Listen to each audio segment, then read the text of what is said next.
säkerhetsbil. Båtarna finns att köpa i serveringskiosken.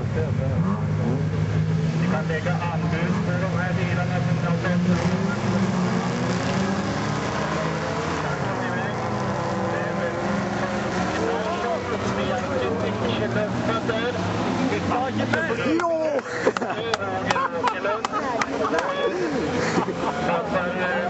Startnummer 53, Ken Karlsson. Nej, det kan inte vara 53. Jo, 53 Oskar Brorsson är det naturligtvis. Jag tittar fel i mina papper. Oskar Brorsson i ledningen före Roger Åkerlund. Ecke Agerberg. Och så är det Ken Karlsson. Och så är det norsken och så är det Folke Persson. Oskar var i vägen igen nu då.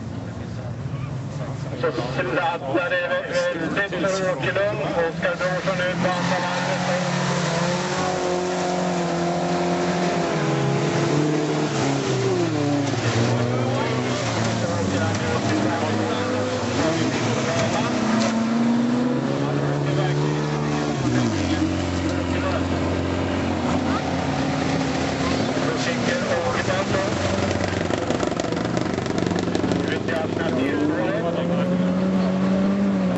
Agerberg då.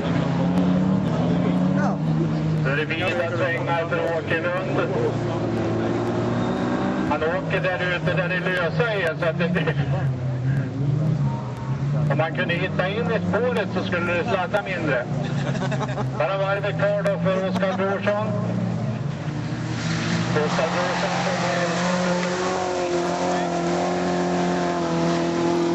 Roger Åkerlund fortfarande före Ecke Agerberg.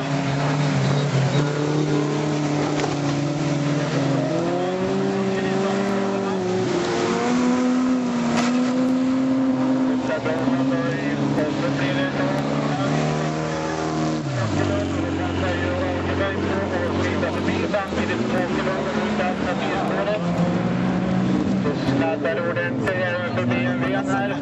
Ken Karlsson ifrån Årgäng.